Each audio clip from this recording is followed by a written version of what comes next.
नमस्कार।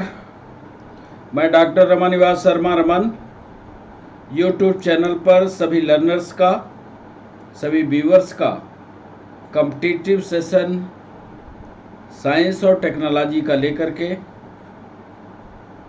सबका बहुत बहुत स्वागत है। आज के सेशन में केमिस्ट्री को हमने रखा है। इसके पहले हमने जो एमसीक्यू का सेशन रखा था वो ऑर्गेनिक केमिस्ट्री पर था। आज हमने फिजिकल केमिस्ट्री पर या ये कह लीजिए जनरल केमिस्ट्री पर आज हमने एमसीक्यू का सेशन रखा है। ये जितने भी कॉम्पिटिटिव एग्जाम हैं उनसे सारे सवालों को हमने कलेक्ट किया है। आपको ये देखना है कि आपसे कितने सवाल बनते हैं, कितने सवाल आप कर पाते हो या आपकी तैयारी कॉम्पिटिटिव एग्जाम के लिए कैसी है। आज जो हमने सवाल निकाले हैं उसमें नीट है, स्टेट पीएससी, यूपीएससी और एसएससी, एमपीएसआई से जुड़े हुए सवालों को हमने खंगालने की कोशिश की है। आज हम आपसे सवाल 25 पूछेंगे। आज सवालों की संख्या 25 है। पहले सवाल पूछेंगे रोज की तरह या हमेशा की तरह आप सवालों को करने की कोशिश करेंगे और फिर जब पूरे सवाल हो जाएंगे तो उसका उत्तर बताने की जिम्मेदारी मेरी होगी और वो जो उत्तर डिस्कशन के साथ हर सवाल पर हम आपको समझाएंगे। क्यों इस सवाल का जवाब ए होगा, क्यों सवाल का जवाब बी होगा, क्यों सवाल का जवाब सी होगा या क्यों सवाल का जवाब डी होगा। बच्चों, आपको ध्यान रखना है कि चैनल को सब्सक्राइब करना, चैनल को लाइक करना, चैनल को शेयर करना ये आपकी रिस्पॉन्सिबिलिटी है। जब से आप क्लास में आइए तो क्लास में कंटिन्यूटी के साथ बने रहिए, सही समय पर क्लास को ज्वाइन कीजिए। और क्यों कि यह सेशन हमारा लाइव ठीक 6 बजे आपको मिलेगा ताकि आप सवालों का डिस्कशन हमारे साथ कर पाएँ, क्योंकि 6 बजे हम लाइव मिल लेंगे, आपके प्रश्नों का जवाब देंगे। कोई भी सवाल साइंस और टेक्नोलॉजी से जुड़ा हुआ आप हमसे पूछ सकते हैं, कमेंट के माध्यम से हम उसका जवाब आपको दे पाएंगे। तो इसलिए ये सेशन जब लाइव हो शाम को 6 बजे, तो शाम को 6 बजे लाइव सेशन में आप हमसे मिलिए।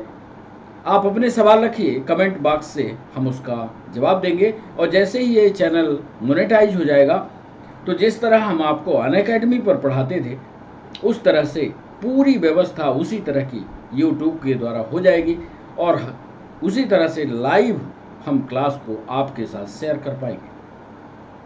इसीलिए चैनल को सब्सक्राइब करना, चैनल के वॉच मिनट को बढ़ाना ये प्राथमिकता के क्रम में रखिएगा और जल्दी ही हम लोग उस मुकाम पर होंगे जब ये हमारा चैनल मोनेटाइज हो जाएगा। तो आज फिजिकल केमिस्ट्री में केमिस्ट्री के 3 पार्ट होते हैं। फिजिकल होता है, एक इनऑर्गेनिक होता है, एक ऑर्गेनिक होता है। आप इसको कुल मिलाकर के जनरल केमिस्ट्री के पार्ट को मानिएगा। और जनरल केमिस्ट्री में आपसे कितने सवाल बनते हैं ये करने की कोशिश कीजिए। पहला सवाल हम आपसे पूछें। इसके पहले आपको बता दें कि पूरी जब भी आप कॉम्पिटिटिव सेशन के लिए हमारे साथ जुड़िए तो सारे सवालों की थ्योरी, जब चूंकि हम टेलीग्राम पर, हम व्हाट्सएप पर, हम फेसबुक पर आपको मैसेज कर देते हैं करीब करीब 8 से 10 घंटे पहले कि आज हम शाम को 6 बजे क्या आपके साथ डिस्कस करने वाले हैं। इसलिए पूरी की पूरी थ्योरी आपके पढ़ना, आपको तैयार करना ये आपकी जिम्मेदारी है। और फिर ठीक 6 बजे हमारे साथ लाइव होना ये भी आपकी जिम्मेदारी है। इसलिए अपनी जिम्मेदारी को पूरी सतर्कता से निभाइए और कॉम्पिटिटिव एग्जाम को क्वालिफाई कीजिए। जो बच्चे हमारे साथ 10th, 11th और 12th के जुड़ते हैं वो एक बेहतरीन नोट्स इन पॉइंट को ध्यान में रखते हुए बना सकते हैं। अपने नोट्स को हमारे साथ टेलीग्राम पर शेयर कर सकते हैं ताकि हम उसको देख पाएं और अपनी तैयारी को मजबूत कर सकते हैं। तो ये MCQ session on physical chemistry का पहला सवाल हम आपसे जो पूछने जा रहे हैं, ये पहला सवाल आरआरबी एनटीपीसी में 2016 में पूछा गया। 2017 में यही सवाल एसएससी में पूछा गया। तो एमसीक्यू ऑन फिजिकल केमिस्ट्री का पहला सवाल आपके स्क्रीन पर बच्चों ये रहा। पहला सवाल आधुनिक रसायन का, मॉडर्न केमिस्ट्री का, आधुनिक रसायन का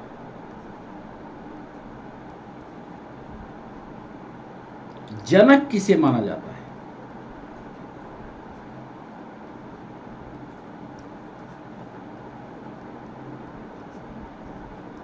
आधुनिक रसायन का जनक किसे माना जाता है? हम आपको ऑप्शन दे रहे हैं। क्या वो अर्नेस्ट रदरफोर्ड थे?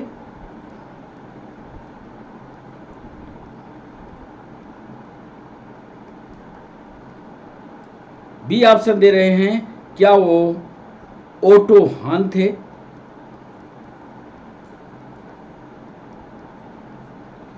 सी ऑप्शन दे रहे हैं, क्या वो मेंडलीव थे? और डी ऑप्शन दे रहे हैं, क्या वो एंटोनी लेवोजियर थे?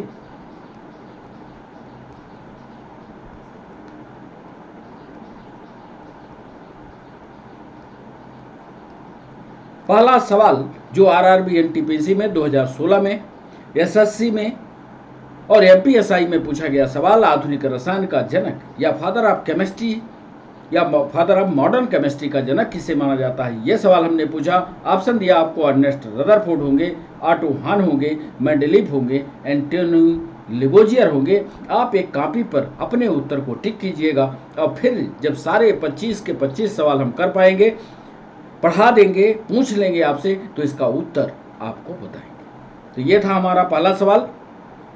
अब बच्चों दूसरा सवाल आपके स्क्रीन पर ये रहा। द्रव्य, द्रव की बात नहीं कर रहे हैं, द्रव्य, द्रव्य यानी मैटर की बात कर रहे हैं। सोच समझ कर जवाब करिएगा।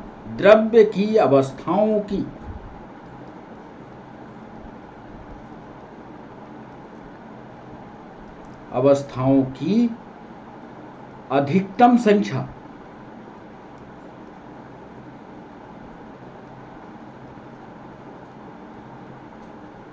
अधिकतम संख्या क्या है? ये हमारा दूसरा सवाल। अब आपको बताना है, क्या ये संख्या 3 है? बी ऑप्शन बताना है, क्या ये संख्या 4 है? सी ऑप्शन बताना है, क्या ये संख्या 5 है? डी ऑप्शन बताना है, क्या ये संख्या परिवर्तनशील है?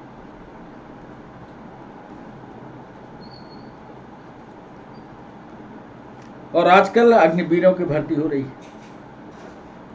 यह परीक्षा में, सीटीएस की परीक्षा में 2017 में सवाल पूछा गया था कि द्रव्य की अवस्थाओं अधिकतम संख्या क्या है? क्या 3 है, क्या 4 है, क्या 5 है, परिवर्तनशील है? आप कमेंट बॉक्स में हमको बताइएगा वो कौन कौन सी अवस्थाएं हैं जिसके आधार पर आप इसको 3 कहेंगे, जिसकी अवस्थाओं के आधार पर आप 4 कहेंगे, जिसकी अवस्थाओं के आधार पर 5 कहेंगे, या आप कहेंगे परिवर्तनशील है। तो ये था हमारा दूसरा सवाल। आइए तीसरा सवाल आपके स्क्रीन पर यह रहा, सामान्यतया, और यह सवाल आरआरबी एनटीपीसी में, एसएससी में 2017 में पूछा गया कि सामान्यतया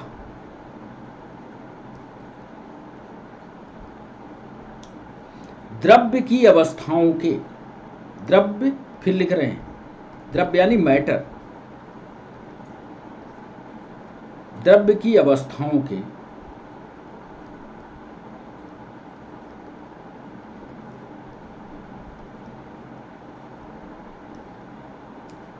भौतिक वर्गीकरण में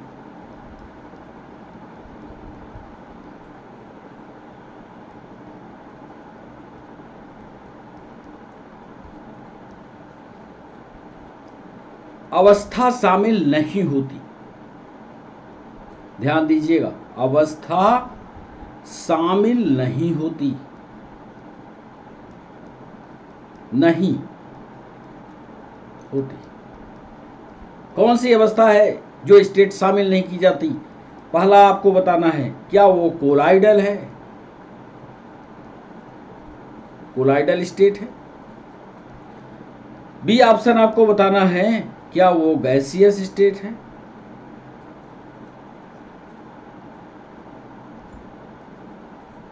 गैसीय अवस्था है। सी ऑप्शन आपको बताना है क्या वो लिक्विड स्टेट है। और डी ऑप्शन बताना है क्या वो सॉलिड स्टेट है। सामान्यतः द्रव की अवस्थाओं में भौतिक वर्गीकरण जब उसको किया जाता है तो इसमें कौन सी अवस्था शामिल नहीं होती। आरआरबी एनटीपीसी 2017 में पूछा गया यह सवाल आपके सामने। इसका भी सही टिक कीजिएगा। चौथा सवाल आपके स्क्रीन पर। एक सवाल 2016 में एसएससी में, एनटीपीसी में, एमपीएसआई और नीट तीनों में परीक्षा में पूछा गया। जरा सवाल को गंभीरता से पढ़िएगा। पहले हम इसमें डॉट डॉट करते हैं, मतलब खाली स्थान दिया, इसमें आपको भरना है। पदार्थ की उन अवस्थाओं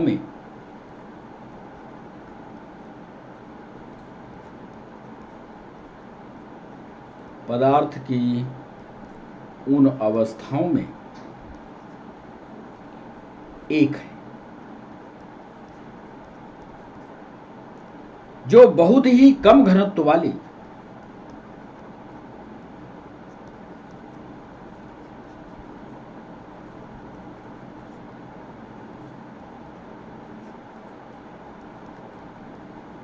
डेंसिटी कम है।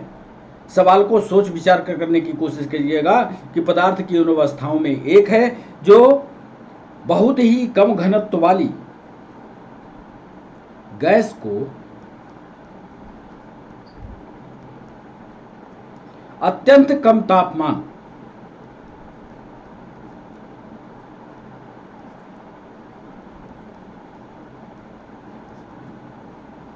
के तहत ठंडा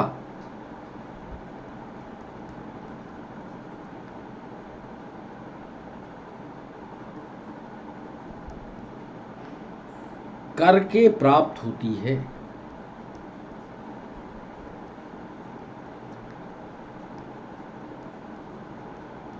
करिए जवाब।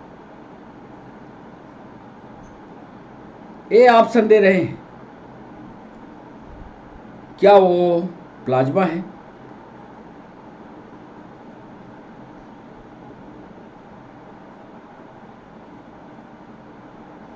चौथा सवाल, क्या वो प्लाज्मा है। बी ऑप्शन दे रहे हैं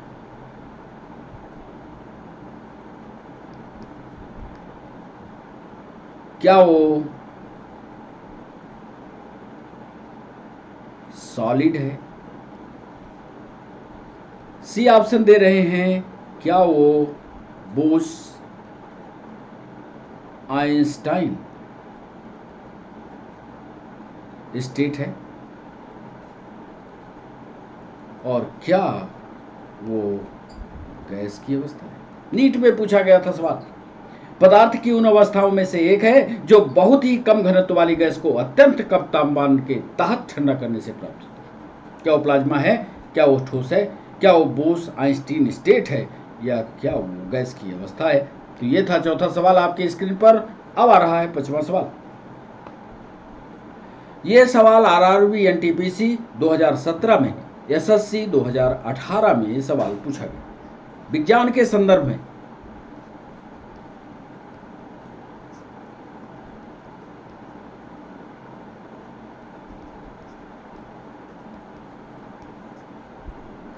निम्न में से कौन सा गुण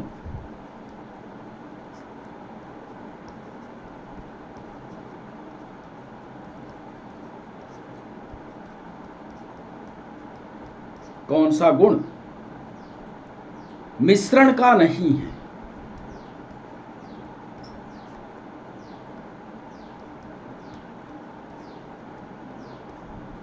ए ऑप्शन दे रहे हैं इनकी संरचना नियत होती है।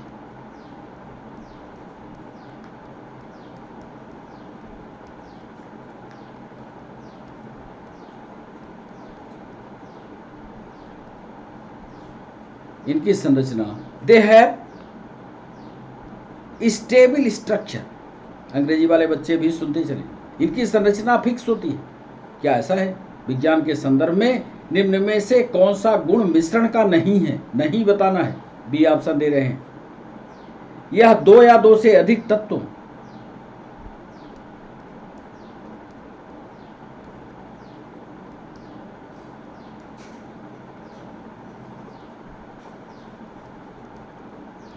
यह दो या दो से अधिक तत्वों अथवा यौगिकों के द्वारा बनता है।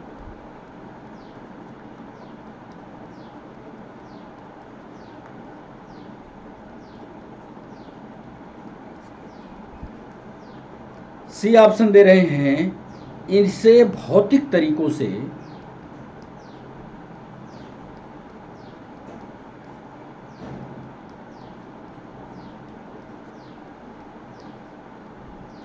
अलग किया जा सकता है। और डी ऑप्शन दे रहे हैं, किसी मिश्रण के घटक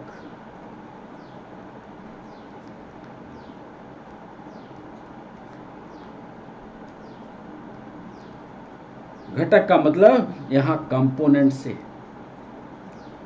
किसी मिश्रण के घटक अपने गुणों को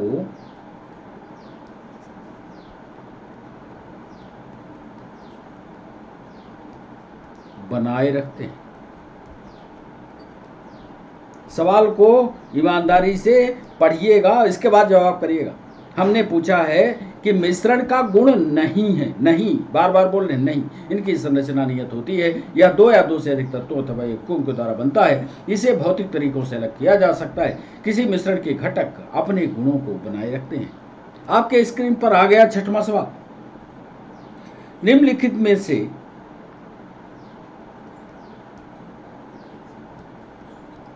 निम्नलिखित कथनों में से, स्टेटमेंट्स में कौन सा कथन सत्य है?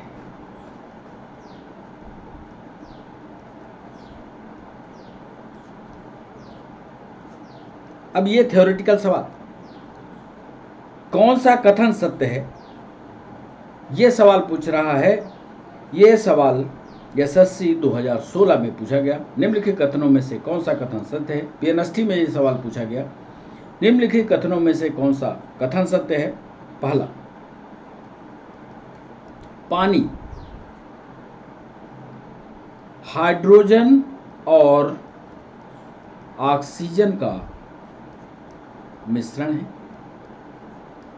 A option. बी ऑप्शन दे रहे हैं, पानी नाइट्रोजन और ऑक्सीजन का मिश्रण है। सी ऑप्शन दे रहे हैं, पानी हाइड्रोजन और ऑक्सीजन का यौगिक है। पानी ऑक्सीजन और हाइड्रोजन का यौगिक है। और डी ऑप्शन दे रहे हैं बच्चों, पानी एक मूल तत्व है।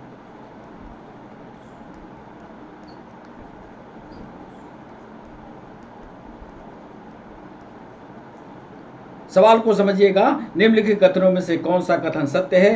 पानी हाइड्रोजन और ऑक्सीजन का मिश्रण है, पानी नाइट्रोजन और ऑक्सीजन का यौगिक है, पानी ऑक्सीजन और हाइड्रोजन का एक यौगिक है, कि पानी एक मूल तत्व है। सीधा सीधा एक टेक्निकल सवाल पूछा है।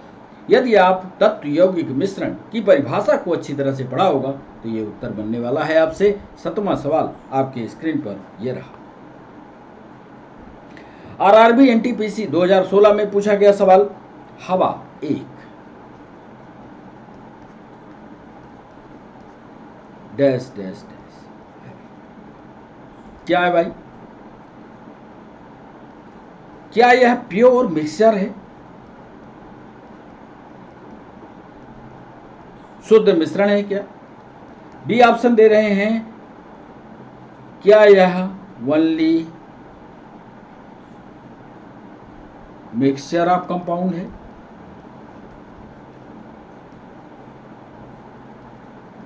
सिर्फ यौगिकों का मिश्रण है। सी ऑप्शन दे रहे हैं ओनली मिक्सचर ऑफ, या मिश्रण है, मिक्सचर ऑफ एलिमेंट है। पूछ रहे हैं क्या सिर्फ तत्वों का मिश्रण है। और डी ऑप्शन दे रहे हैं कि तत्व दोनों, तत्वों और यौगिकों का, और यौगिकों का मिश्रण है। फिर से सवाल सुनिएगा।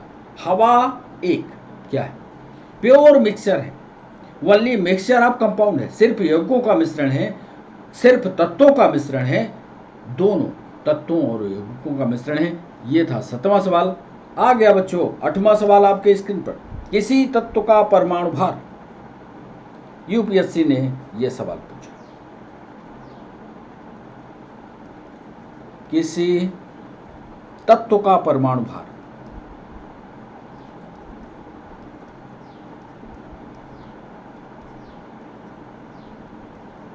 परमाणु भार का यहां मतलब है एटॉमिक वेट। किसी तत्व का परमाणु भार ज्ञात करने के लिए, ज्ञात करने के लिए निम्नलिखित में से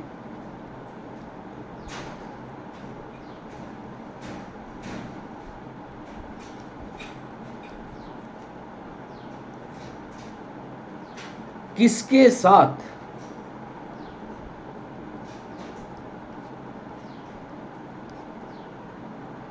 उस तत्व के परमाणु भार की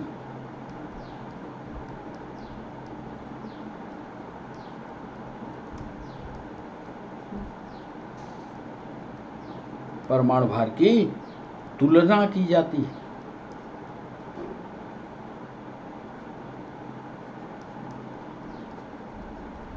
हमने सवाल पूछा है किसी तत्व का परमाणु भार ज्ञात करने के लिए निम्नलिखित में से किसके साथ उस तत्व के परमाणु भार की तुलना की जाती है। बताना जरा, क्या वो तत्व ऑक्सीजन है?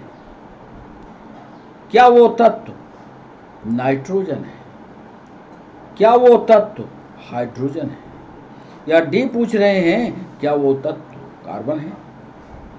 8वां सवाल अब आपके स्क्रीन पर आ रहा 9वां सवाल। 9वां सवाल, विश्व का प्रत्येक पदार्थ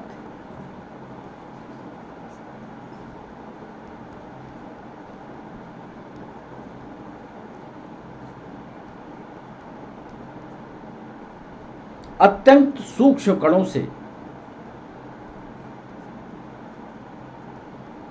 अत्यंत सूक्ष्म कणों से मिलकर बना होता है।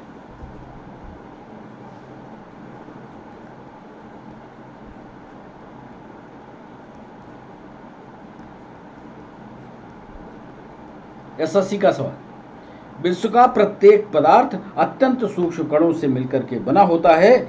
यह सर्वप्रथम पीएनएसटी ने पूछा है, यह सर्वप्रथम किसने कहा? ये ऑप्शन दे रहे हैं, क्या वो कहने वाला वैज्ञानिक डाल्टन है? क्या वो कहने वाला वैज्ञानिक कणाद है?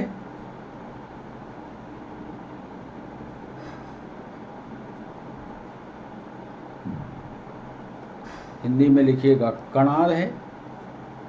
सी ऑप्शन कह रहे हैं, क्या वो रदरफोर्ड है?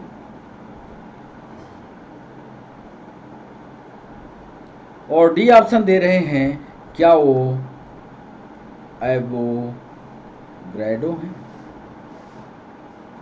विश्व का प्रत्येक पदार्थ अत्यंत सूक्ष्म कणों से मिलकर के बनता है, यह सर्वप्रथम किसने कहा? पीएनएसटी में सवाल पूछा गया। क्या वो डाल्टन है? क्या वो कणाद है? क्या वो रदरफोर्ड है? क्या वो एवोगैड्रो है? आपके स्क्रीन पर 10वां सवाल, निम्नलिखित में से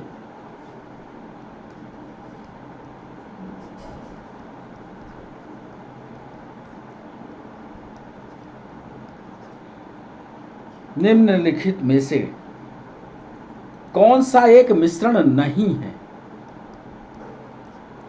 कौन सा एक मिश्रण नहीं है? नहीं का जवाब देना। ए ऑप्शन दे रहे हैं, क्या वो ग्रेफाइट है?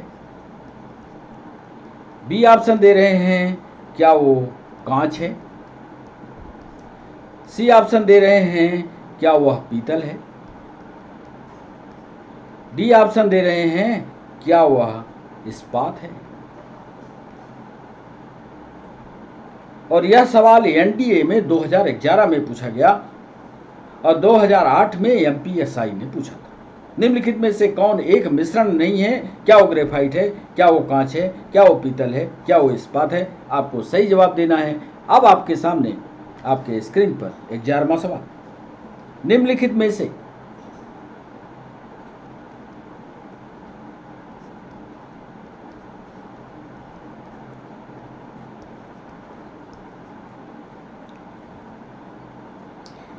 रासायनिक यौगिक कौन सा है? रासायनिक यौगिक कौन सा है? निम्नलिखित में से केमिकल कंपाउंड कौन सा है? प्रश्न को पढ़िएगा तब जवाब कीजिए। केमिकल कंपाउंड पूछ रहे हैं, कंपाउंड पूछ रहे हैं, फिर बार बार करें, कंपाउंड पूछ रहे हैं। ए ऑप्शन दे रहे हैं 11वें सवाल का, क्या वो एयर है? बी ऑप्शन दे रहे हैं, क्या वो ऑक्सीजन है? सी ऑप्शन दे रहे हैं, क्या वो अमोनिया है? और डी ऑप्शन दे रहे हैं, क्या वह पारा है? यह सवाल आरआरबी 2005 में पूछा गया, एसएससी 2004 में पूछा गया। निम्नलिखित में से रासायनिक यौगिक कौन सा है? क्या वो एयर है? क्या वो ऑक्सीजन है? क्या वो अमोनिया है? क्या वो पारा है? आपके स्क्रीन पर 12वां सवाल, पदार्थ का परमाणविक सिद्धांत।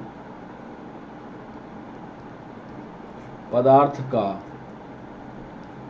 परमाणविक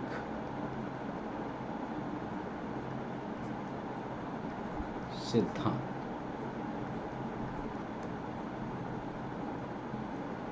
सर्वप्रथम किसने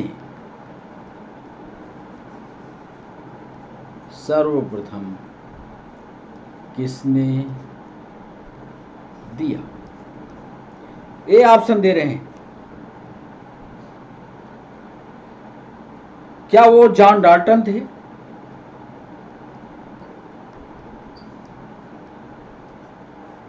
बी ऑप्शन दे रहे हैं, क्या वो रदरफोर्ड थे?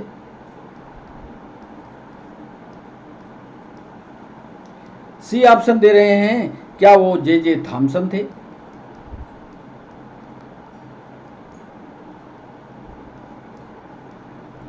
और डी ऑप्शन दे रहे हैं, क्या वो नील्स बोर थे?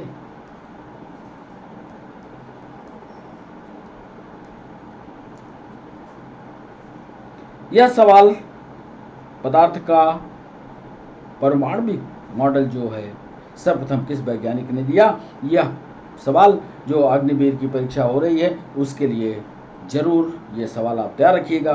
परमाणविक सिद्धांत देने वाले वैज्ञानिक कौन थे? सीडीएस में यह सवाल 2015 में पूछा। बच्चों, आपके स्क्रीन पर अब 13वां सवाल, किसी परमाणु के लिए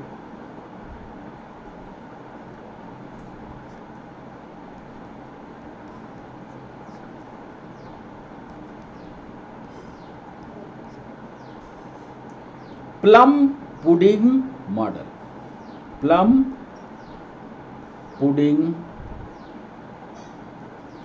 मॉडल जरूर आपने थ्योरी ये पढ़ी होगी, नहीं पढ़ी होगी तो अनअकैडमी के प्लेटफॉर्म से हमने बहुत अच्छा चित्र बना करके आपको समझाया था। प्लम पुडिंग मॉडल याद कर लीजिएगा, प्लम का मतलब था ये हथेली प्लम पुडिंग मॉडल की बात कर रहे हैं किसी परमाणु के लिए, या खरबूजे में जो बिया लगती है, तो किसी परमाणु के लिए प्लम पुडिंग मॉडल किसके द्वारा दिया गया?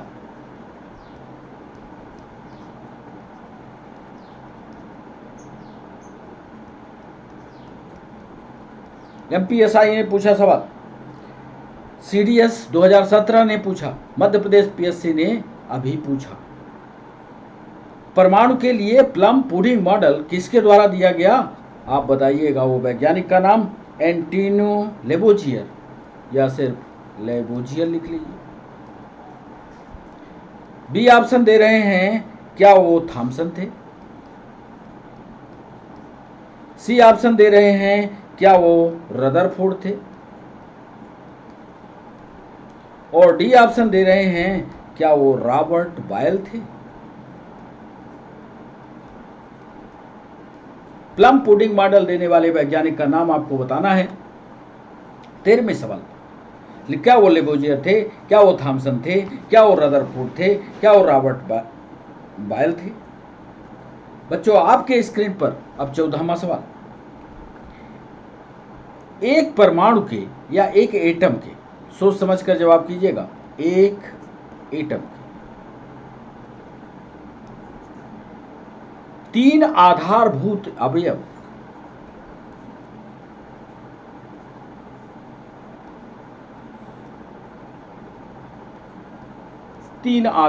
अवयव कौन से?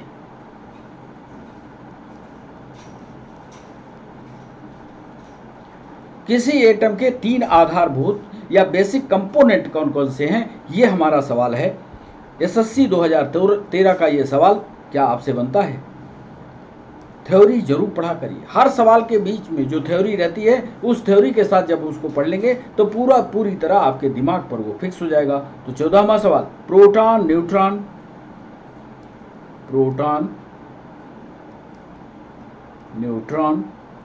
And ion. बी ऑप्शन दे रहे हैं, प्रोटॉन, न्यूट्रॉन और electron.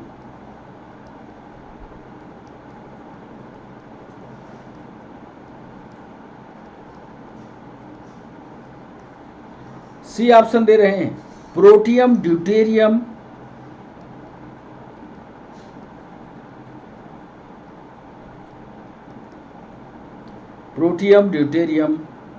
And tritium. D option दे रहे हैं, प्रोटॉन, न्यूट्रिनो एंड।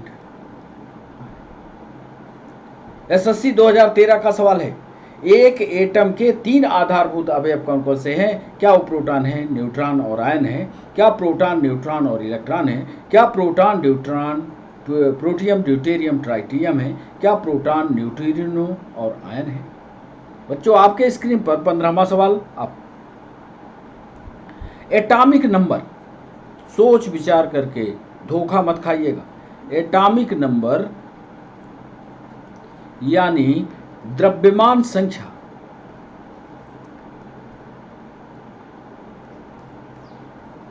ये SSC 2015 का सवाल है। एटॉमिक नंबर या द्रव्यमान संख्या किसका योग है?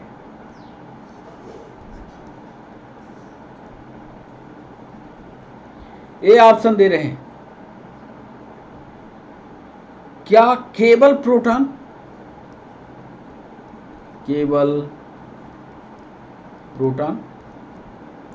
बी ऑप्शन दे रहे हैं, प्रोटॉन और न्यूट्रॉन,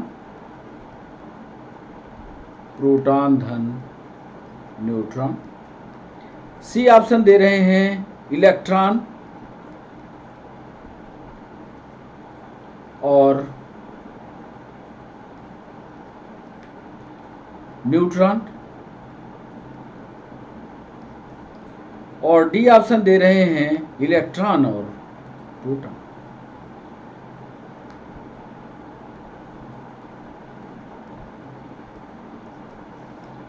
एटॉमिक नंबर यानी द्रव्यमान संख्या किसका योग है? केवल प्रोटॉन का है। प्रोटॉन और न्यूट्रॉन का योग है। इलेक्ट्रॉन और न्यूट्रॉन का योग है। इलेक्ट्रॉन और प्रोटॉन का योग है। इसका जब हम उत्तर बताएंगे तो आपको समझाएंगे भी। तो ये था हमारा 15वां सवाल। बच्चों आपके स्क्रीन पर 16वां सवाल, निम्नलिखित में से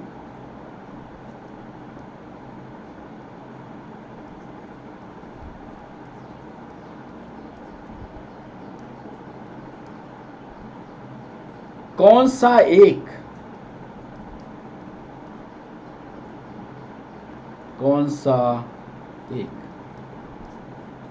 न्यूक्लियन नहीं है? न्यूक्लियन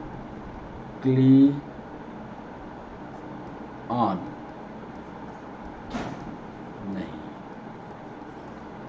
ए ऑप्शन दे रहे हैं, क्या वो प्रोटॉन है? एसएससी 2010 का ये सवाल, एसएससी 2010 में पूछा गया कि निम्नलिखित में से कौन सा एक न्यूक्लियन नहीं है, क्या वो प्रोटॉन है? बी ऑप्शन दे रहे हैं, क्या वो न्यूट्रॉन है? सी ऑप्शन दे रहे हैं, क्या वो इलेक्ट्रॉन है? और डी ऑप्शन दे रहे हैं, क्या वो पॉजिट्रॉन है? पॉजिट्रॉन है। हमने पूछा है कि निम्नलिखित में से कौन एक न्यूक्लियन नहीं है। आपको बताना है क्या वो प्रोटॉन है, क्या वो न्यूट्रॉन है, क्या वो इलेक्ट्रॉन है, क्या वो पॉजिट्रॉन है। 17वां सवाल आपके स्क्रीन पर आ गया। इलेक्ट्रॉन की खोज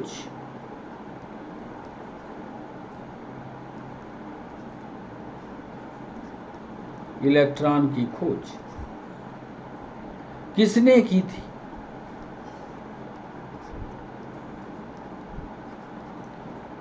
ए ऑप्शन दे रहे हैं, रदरफोर्ड।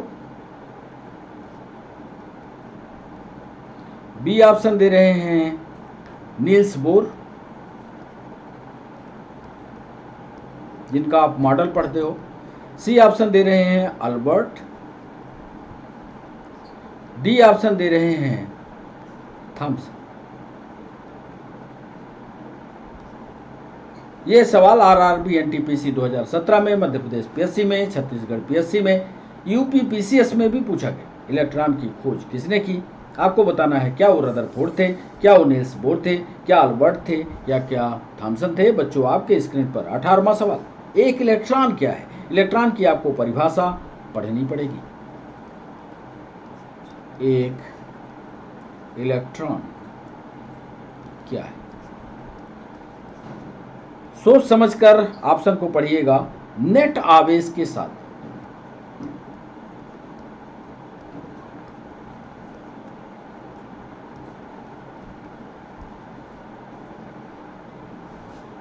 एक उप परमाणविक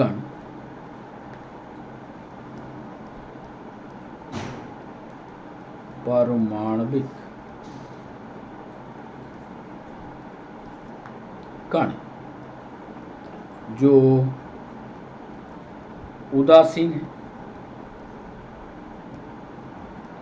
बी ऑप्शन दे रहे हैं, नेट आवेश के साथ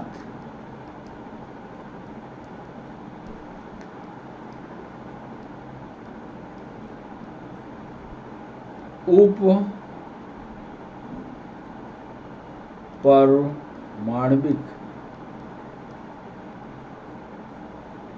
परमाणविक कण जो धनावेशी थे या सकारात्मक है। उसने शब्द लिखा था सकारात्मक, धनावेशित नहीं लिखा था। पर यदि हम सकारात्मक लिखते हैं तो आपको कंफ्यूजन हो सकता है, इसलिए हम साफ साफ लिख रहे हैं धनावेशित है। एक इलेक्ट्रॉन की परिभाषा आपको बताना है। तीसरा पॉइंट है, नेट आवेश के साथ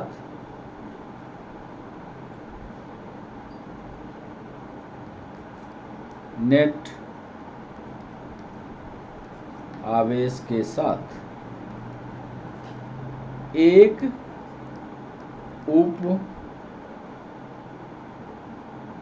परमाणविक कण जो ऋणावेशित है। और डी ऑप्शन दे रहे हैं, नेट आवेश के साथ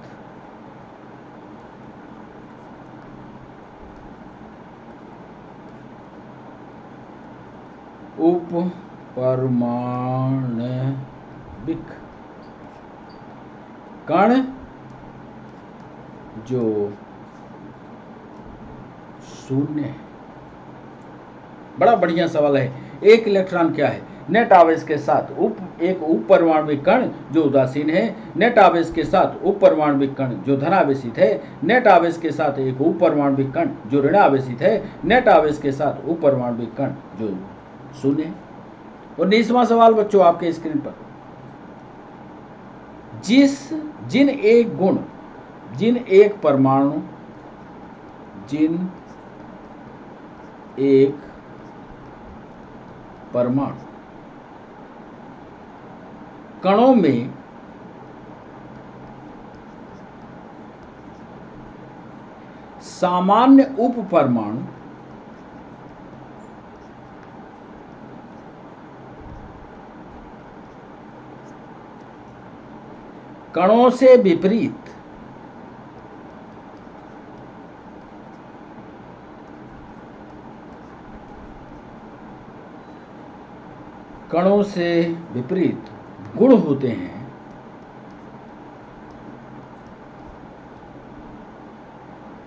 उन्हें किस नाम से जाना जाता है?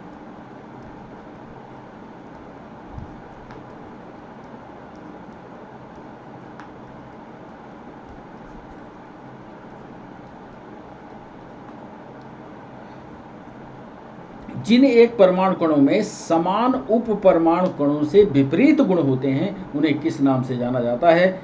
ऑप्शन दे रहे हैं। क्या वो पॉजिट्रॉन है?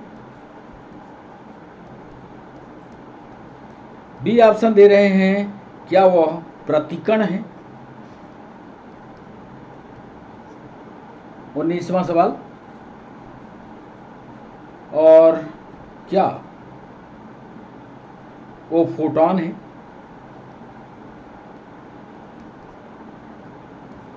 और डी ऑप्शन दे रहे हैं, क्या वो न्यूट्रिनो है?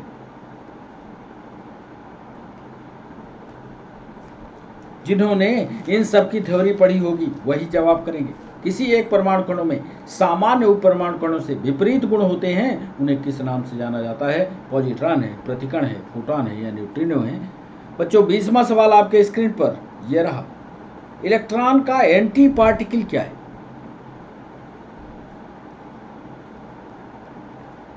इलेक्ट्रॉन का एंटी पार्टिकल क्या है? सोच समझकर जवाब दीजिए। क्या वो पॉजिट्रॉन है? बी ऑप्शन दे रहे हैं, क्या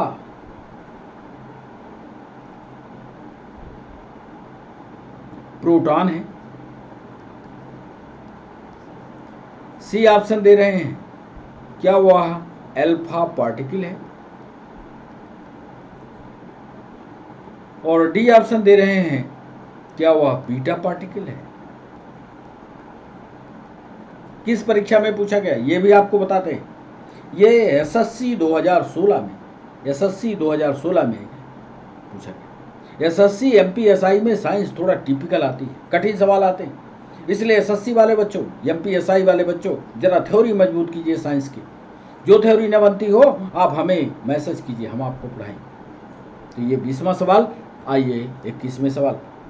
जैसा कि हमने कहा है आज कुल सवालों की संख्या 25 होगी और फिर इसका उत्तर और डिस्कशन भी करेंगे। 21वां सवाल।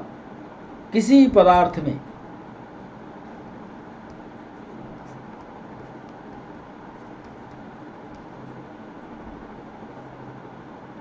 मुक्त और फिर डैश की उपस्थिति से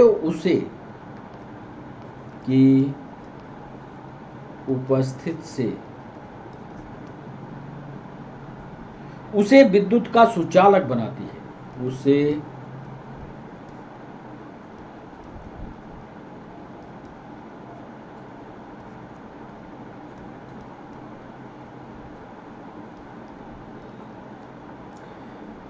किसी पदार्थ में मुक्त क्या हो कि वस्तु सुचालक हो जाए? बड़ा सरल सा सवाल एमपीएसआई ने पूछा।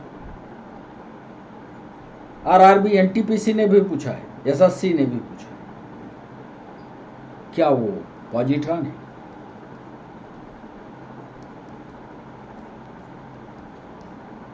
इक्कीसवां सवाल, क्या वो इलेक्ट्रॉन है?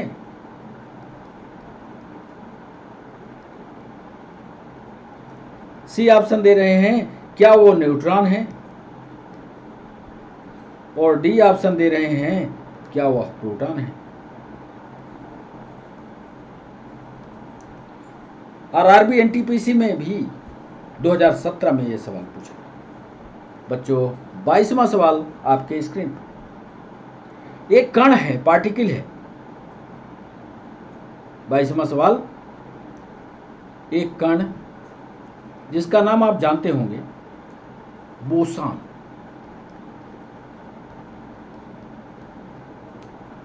नाम का संबंध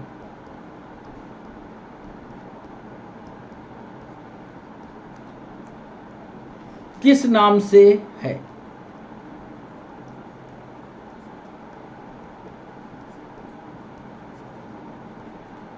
ए ऑप्शन दे रहे हैं,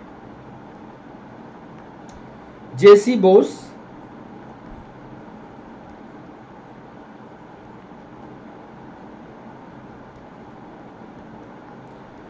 बी ऑप्शन दे रहे हैं यस यन बोस, सी ऑप्शन दे रहे हैं न्यूटन, या डी ऑप्शन दे रहे हैं आइंस्टीन। बोसॉन नाम का संबंध किस वैज्ञानिक से है, यह आपको बताना है। क्या वो जेजी बोस हैं, क्या एस एन बोस हैं, क्या न्यूट्रॉन है, न्यूटन है, क्या आइंस्टीन है? 23वां सवाल आपके स्क्रीन पर, कण बोसॉन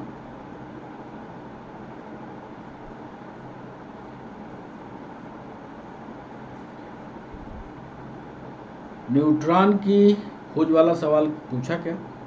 नहीं पूछा। 23वां सवाल, न्यूट्रॉन की खोज किसने की?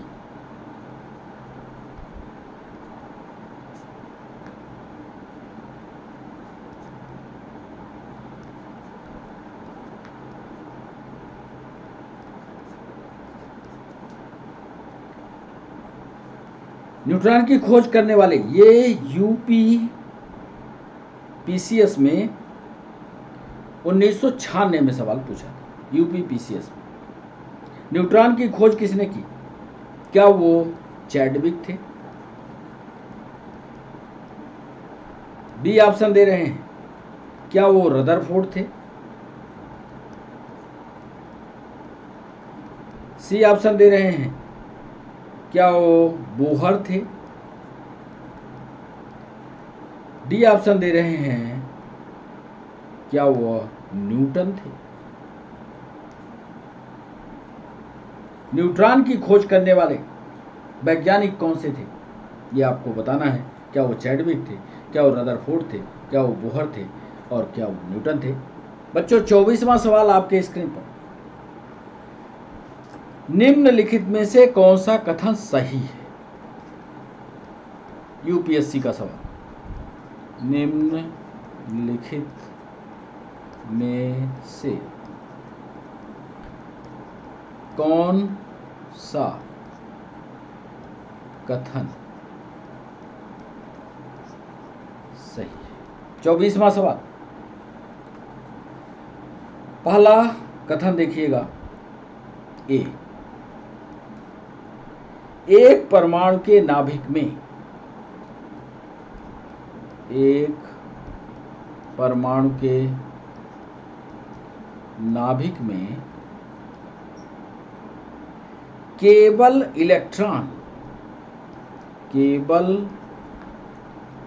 इलेक्ट्रॉन पाए जाते हैं। बी ऑप्शन दे रहे हैं, एक परमाणु के नाभिक में इलेक्ट्रॉन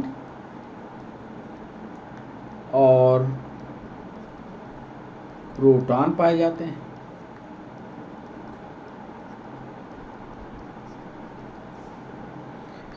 बच्चों सी ऑप्शन दे रहे हैं, एक परमाणु के नाभिक में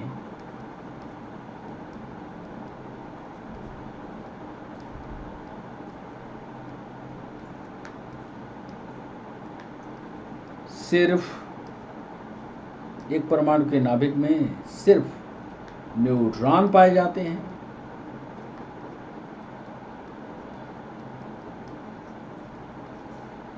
और डी ऑप्शन दे रहे हैं, एक परमाणु के नाभिक में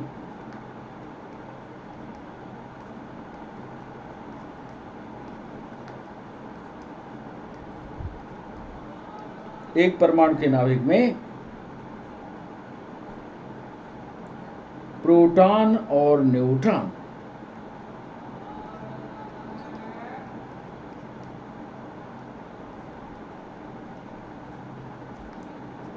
दोनों पाए जाते हैं।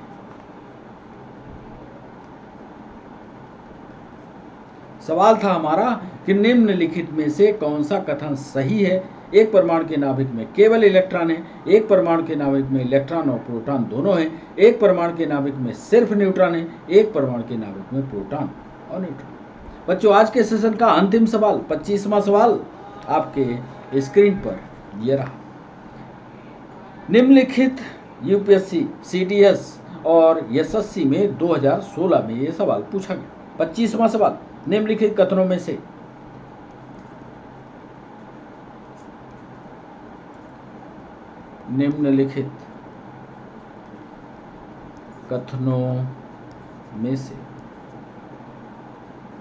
कौन सा एक सही नहीं है?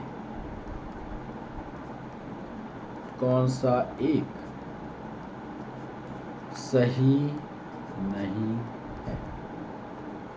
ए ऑप्शन दिया, विभिन्न तत्वों के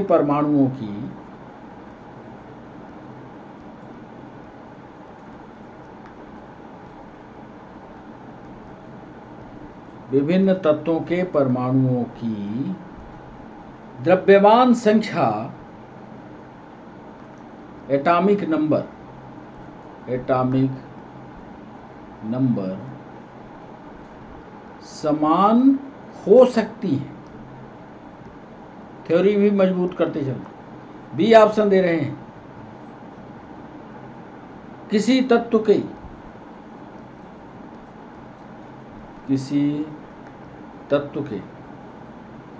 परमाणुओं की द्रव्यमान संख्याएं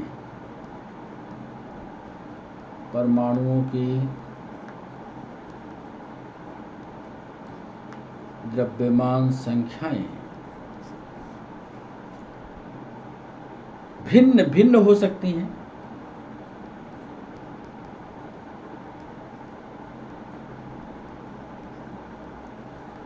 सी ऑप्शन दे रहे हैं,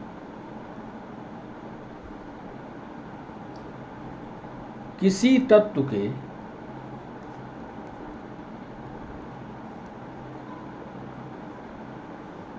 सभी परमाणुओं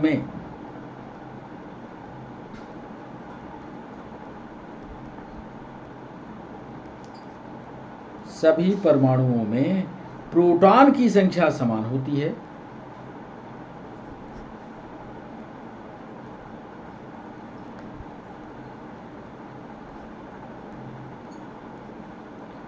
और डी ऑप्शन दे रहे हैं, किसी तत्व के सभी परमाणु में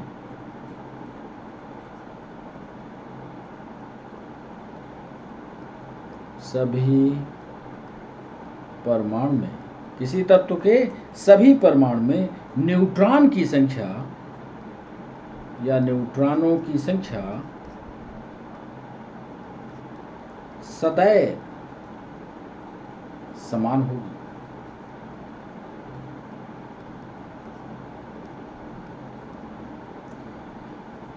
सेशन का अंतिम सवाल हमने आपसे पूछा, यूपीएससी में पूछा गया, सीडीएस 2016 में पूछा गया कि निम्नलिखित कथनों में से कौन सा एक सही कथन है। विभिन्न तत्वों के परमाणुओं में एटॉमिक नंबर समान हो सकता है। किसी तत्व के परमाणु की द्रव्यमान संख्याएं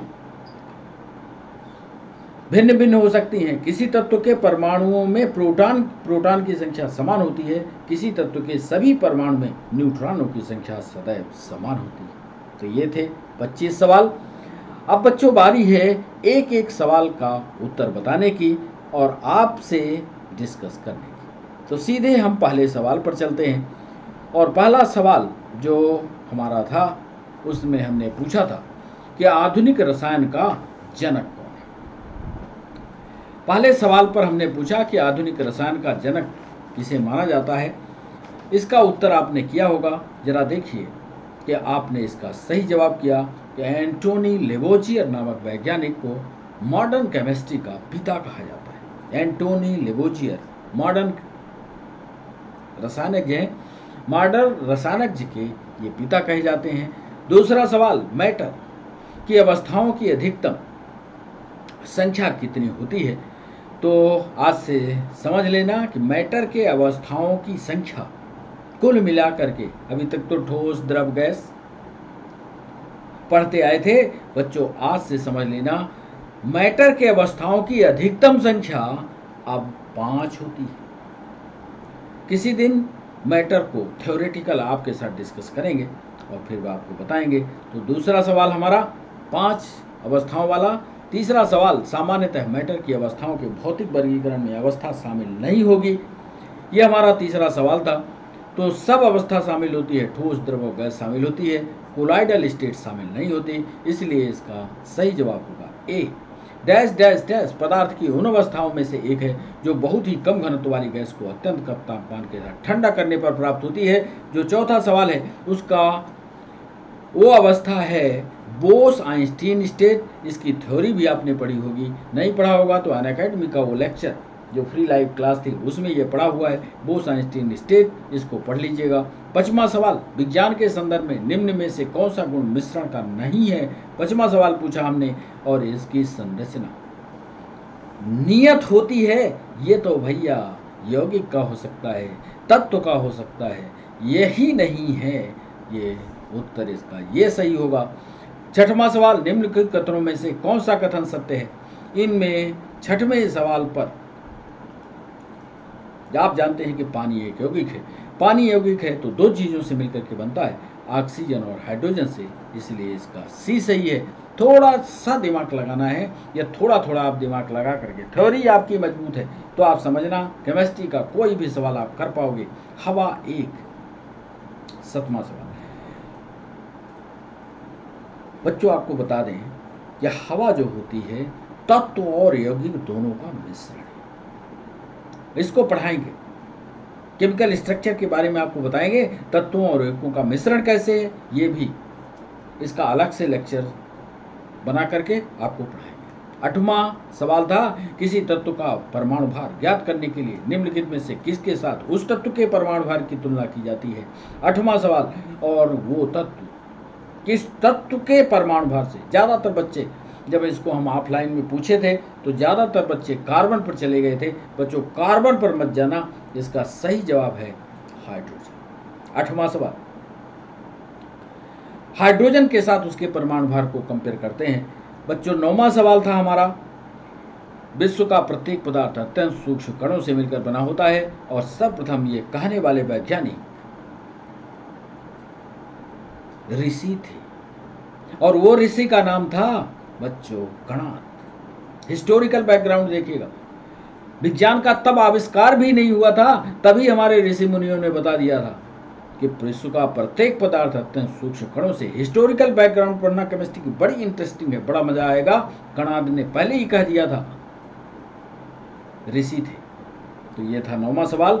10वें सवाल पर चल रहे हैं, निम्नलिखित में से कौन सा एक मिश्रण नहीं है। तो 10वें में मिश्रण ग्रेफाइट नहीं।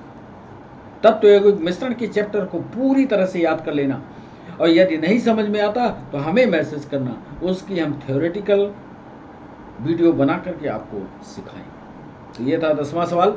11वें सवाल पर निम्नलिखित में से रासायनिक यौगिक कौन सा है। 11वां सवाल, तो रासायनिक यौगिक नाइट्रोजन और हाइड्रोजन एक निश्चित मात्रा में जब मिलते हैं, नाइट्रोजन का 1 परमाणु और हाइड्रोजन के 3 परमाणु जब मिलते हैं तो एक कंपाउंड का निर्माण होता है, इसलिए इसका उत्तर सी सही होगा। पदार्थ का परमाणविक सिद्धांत, एटॉमिक थ्योरी किसने दी थी? ये तो आपने रटा रटाया सवाल हमने पूछा था। तो 12वें सवाल में जॉन डाल्टन ने एटॉमिक थ्योरी दी थी। किसी परमाणु के लिए प्लम पुडिंग मॉडल आप को हमने अभी उदाहरण देते हुए बताया था कि गदेली में यदि आप खरबूजा क्या बोलते हैं उसको, कलिंदा को खाते होगे तो कलिंदा को जब काटते हो, बीज से काटते हो, तो बाकी लाल भाग में ऐसे उसके सीड्स धसे होते हैं। ऐसे ही एक संरचना की व्याख्या की गई प्लम पुडिंग मॉडल में। फुर्सत में भी इसका भी वीडियो बनाएंगे। किसी परमाणु के लिए प्लम पुडिंग मॉडल क्या होता है कि जैसे हमारी ये हथेली है, हथेली में जगह जगह सीड डाल दिए जाए, ऐसे ही इलेक्ट्रॉन और प्रोटॉन का, धन आवेश और ऋण आवेश का विचरण होता है। तो ये सिद्धांत जो है किसके द्वारा दिया गया? 13वां सवाल था, और यह थॉमसन नामक वैज्ञानिक ने प्लम पुडिंग मॉडल को दिया। एक एटम के 3 आधारभूत अभी अब कौन कौन से हैं? तो 14वें सवाल पर जब आप पहुंचेंगे तो आप जानते हैं कि आधारभूत प्रोटॉन है, न्यूट्रॉन है, इलेक्ट्रॉन है। एटॉमिक नंबर, द्रव्यमान संख्या किसका योग होती है? 15वां सवाल, प्रोटॉन और न्यूट्रॉन का योग, P + N = AN। प्रोटॉन धन न्यूट्रॉन बराबर होता है एटॉमिक नंबर। तो याद कर लेना इसको, दोनों को जोड़ोगे एटॉमिक नंबर निकलेगा। 16वां सवाल था, निम्नलिखित में से कौन सा एक न्यूक्लियन नहीं है? 16वां सवाल, और न्यूक्लियन नहीं है जो न्यूक्लियस में होता है, दैट इज कॉल्ड न्यूक्लियन। क्या इलेक्ट्रॉन न्यूक्लियस में होता है? प्रोटॉन हो सकता है, न्यूट्रॉन हो सकता है, लेकिन इलेक्ट्रॉन बाहर चक्कर लगाता है, इसलिए न्यूक्लियन नहीं है। 17वां सवाल, इलेक्ट्रॉन की खोज किसने की थी? 17वां सवाल, इलेक्ट्रॉन की खोज करने वाले वैज्ञानिक का नाम थॉमसन। 18वां सवाल था, एक इलेक्ट्रॉन क्या है? तो एक इलेक्ट्रॉन को आप जानते हो, आप पूरा पढ़ो, उसका परिभाषा आपको याद हो जाएगी। तो एक इलेक्ट्रॉन नेट आवेश के साथ उपपरमाणुविक कण जो ऋण आवेशित है। बात को लंबी किया है, यूपीएससी में भी सवाल पूछा था, लिखा ज्यादा। यदि आपकी थ्योरी मजबूत होगी, कहीं से भी सवाल आएगा, आपसे बनेगा। 19वां सवाल, जिन एक परमाणु कणों में सामान्य उप परमाणु कणों से विपरीत गुण होते हैं वो क्या कहलाते हैं? 19वां सवाल, ये बी प्रतिकण। इसको थोड़ा समझना पड़ेगा, विपरीत है यहाँ लिखा, इसको थोड़ा समझो। जब तक थ्योरी नहीं पढ़ोगे तो प्रतिकण समझ में नहीं आएगा। उन्हें किस परमाणु कण में सामान्य उप परमाणु कणों से विपरीत गुण होता है तो वो प्रतिकण कहलाता है। जैसे ये कण हो गया, एक कण हो गया, इसमें मान लो पॉजिटिव है तो इसमें नेगेटिव होता है, तो ये कण कहलाता है, और इसके पास जो होता है ये प्रतिकण कहलाता है। इसके लिए भी अलग से वीडियो की जरूरत होगी, फिर हम इसको आपको समझाएंगे। 20वां सवाल, इलेक्ट्रॉन का एक एंटी पार्टिकल क्या है? इलेक्ट्रॉन का एंटी पार्टिकल क्या है? 20वां सवाल, और एंटी पार्टिकल पॉजिट्रॉन। ये तो कई किताबों में लिखा हुआ मिला है, क्यों है इसका डिस्कशन आप करना। 21वां सवाल, किसी पदार्थ में मुक्त डैश डैश की उपस्थिति से उसे विद्युत का सुचालक बनाती है। कौन सी ऐसी चीज है जो विद्युत का सुचालक बनाती है? 21वां सवाल, तो जब विद्युत का सुचालक बनाना होता है तो इलेक्ट्रॉन का मूवमेंट देखा जाता है, तो वो इलेक्ट्रॉन होंगे। 22वां सवाल, कण बोसान नाम का संबंध किस नाम से? 22वां सवाल, बोसान का नाम जेसी बोस से है कि यसन बोस से? और 23वां सवाल, न्यूट्रॉन की खोज किसने की?